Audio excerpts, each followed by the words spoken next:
Hello, this is Martin Gore from Depeche Mode. Hi, this is Dave Garn from Depeche Mode, and you are listening to My Nerd World.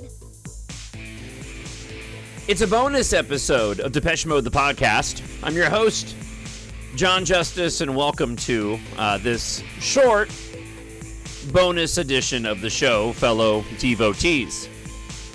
So I'm going to jump right to why I'm doing this bonus podcast, and then I'll get into the specificity of it. So let me just say this right up front. If you are, or have any even small interest in going and seeing TRON Ares as a Depeche Mode fan, stop the podcast, go see TRON Ares, come back and check this podcast out. Now, if you missed this week's episode, which came out just yesterday, when I'm recording this on Friday.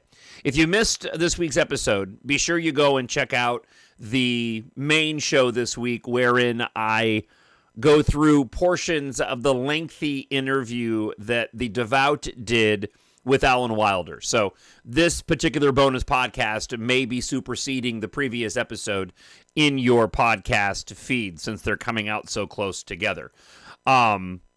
Really enjoyed that episode this week. I hope you go and check it out. So, for those of you that are sticking around and going, John, what in the world are you talking about?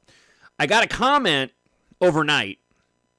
Well, it was overnight when I did the show earlier this week. I actually think I posted it on Wednesday late, so it's actually been out for 2 days.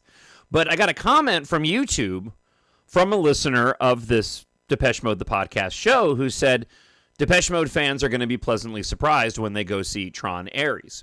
So I'm not going to give away exactly what happens in the movie. I'm going to do that in more detail and talk about it in more detail on next week's episode. I'll just kind of give you the smaller version. So again, if you don't want to be spoiled at all, and I would suggest that if you plan on seeing TRON Ares, again, stop the podcast and go watch the film. But I saw that comment and I go, well, that's interesting. We know that Nine Inch Nails does the soundtrack. And there is a connection that we Depeche Mode fans, of course, have with Nine Inch Nails, as they rose to prominence right along the same time of that peak era of Depeche Mode, going back to the late 90s into the early 2000s. Well, actually, no, you got to go back even farther, don't you? You got to go back to like 90s, 91, 92, when you go back to when Pretty Hate Machine came out, and it's prominence within the Violator Songs of Faith and Devotion era, especially with Flood producing, with Pretty Hate Machine and the Downward Spiral specifically. This was a band that I followed almost as much, not quite as much, but almost as much in terms of my fandom at the time, Depeche Mode in that moment in time. So, knowing that Nine Inch Nails is doing the soundtrack for this TRON film, of which I'm a fan of the franchise, had me excited. And earlier this week, somebody had posted a quote from Jared Leto, where Jared Leto, the quote was, and it was just a meme on X, and the quote was, Jared Leto thinks that Depeche Mode is better than Mozart. I'm like, well, that's odd. Where did that come from? I saw this in the middle of doing my weekly radio show, so I didn't do any further research on it. And I posted it on X and said, yeah, I agree with this sentiment. So I got this comment from YouTube off of this week's episode, and I was like, well, that's okay, cool. I'm looking forward to seeing what happens. And like I said, I'm going to get into the spoiler aspect of this. I'm not going to give away any of the details of the movie itself, and I'm actually going to do a separate podcast on my Star Wars podcast feed where I'll review the movie itself, which I absolutely loved. I love TRON Ares. But in the film, and then I've kind of been beating around the bush here, I'll just get right to it. Not only is there a needle drop of a Depeche Mode track in the movie, but there's actually a conversation. And not a short one either. I mean, relatively speaking, for a 120-minute film, this is about 90 seconds worth. It's a conversation devoted to a back and forth between two main characters about Depeche Mode. I was stunned. The needle drop and the little bit of conversation that took place in that moment widened the grin that I had on my face throughout the entire film itself. But then when we got further in and it was actually revisited, I was honestly shocked. I don't know, and I can't point to any other ancillary piece of content, entertainment content, where Depeche Mode was featured so prominently, apart from actual Depeche Mode content, 101 specifically. The first thing that comes to mind is Ex Machina, which is an incredibly relevant watch now given the rise of AI. But in that film, the AI character is talking with Domhnall Gleeson's character, and they're talking about music. And she makes a comment as a matter of fact, if I'm not mistaken, they may have been talking about classical music in that moment. So this might have actually been a callback to that moment in Ex Machina. I'm going to have to go and look at that and talk about it on next week's episode, wherein the character in Ex Machina says, no, I like Depeche Mode. But I was stunned at the moment in this film, and it resonated with me, and I'm not going to lie, it brought a little bit of a tear to my eye. I was excited at the needle drop, not so much at the track that they used, and I'm not going to talk about it here. It was, kind of an obvious one, very pedestrian to use this particular track, and of course, I think anybody listening to this podcast would have picked a dozen other songs over the one that they chose. That being said, I'm not surprised they chose that particular track. But the moment where these characters have a conversation about Depeche Mode and the specificity of the conversation, it really moved me. I was, it felt like a moment of validation. And this is for me personally, because Tron, and I'll talk about this aspect of Tron because it's relevant to this Depeche Mode podcast. And like I said, I'll do a separate review of the film itself on my Star Wars feed. So if you're interested in hearing that, I hope you'll go and check out a Star Wars show hosted by me, Jon Justice. Again, it's on a separate feed. But Tron coming out in 82. So this would have been prior to when I had really discovered the band in around 85 with Shake the Disease, which I've talked about a ton here on the show.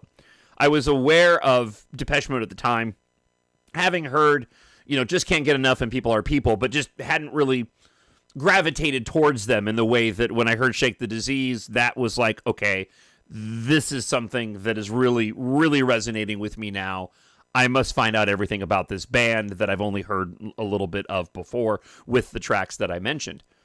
But Tron having come around at that time when I was learning about electronic music, and the soundtrack specifically to Tron, dovetailing off of my Star Wars fandom, being into science fiction, even though Star Wars is science fantasy more than it is science fiction.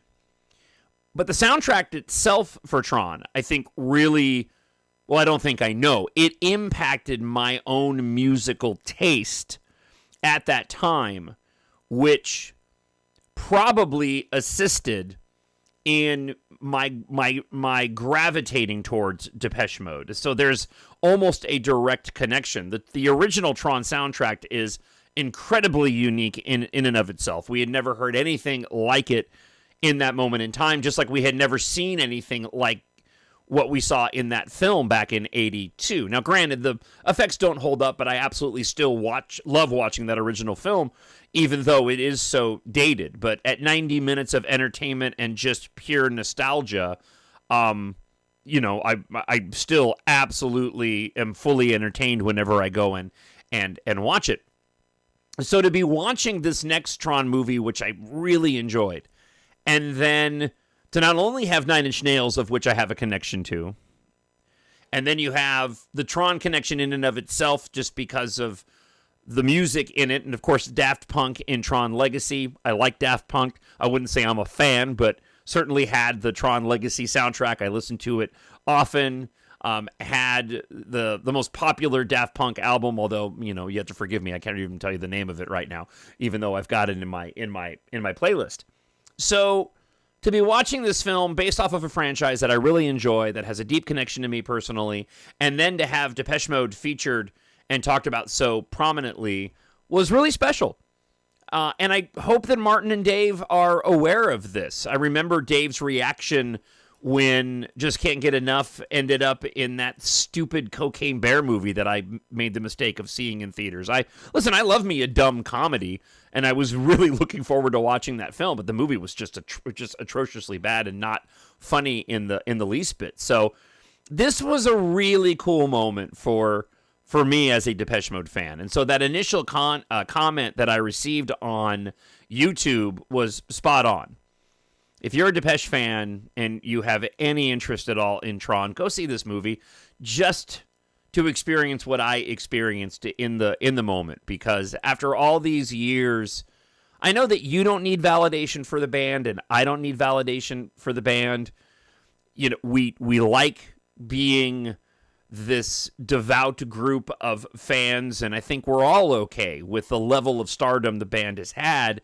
To see our beloved Depeche transcend once again into mainstream, and certainly within the conversation that they had about the band in the film, was really something special.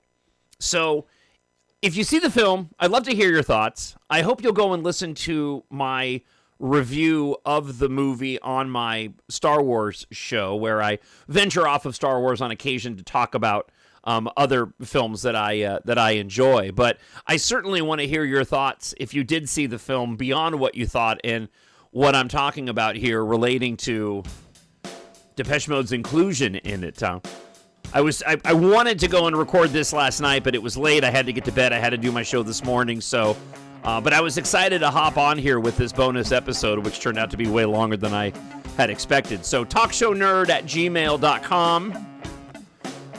Leave a comment up on YouTube if you're enjoying it there. I'd love to hear your thoughts, and I'll get into more detail of all of this now that a week will have passed and the movie will have been out, and I won't feel like I would have been spoiling anybody. So I look forward to hearing from you. Again, if you missed the full show this week, be sure to check out your feed where I go through a portion of the interview of Alan Wilder that the Devout did. So thank you for checking this out. I look forward to hearing from you. talkshownerd@gmail.com, and I'll be back again next week. Again, God bless to you. I hope you enjoyed the film and Depeche Mode's mentions as much as I did. I'll talk to you then. Bye.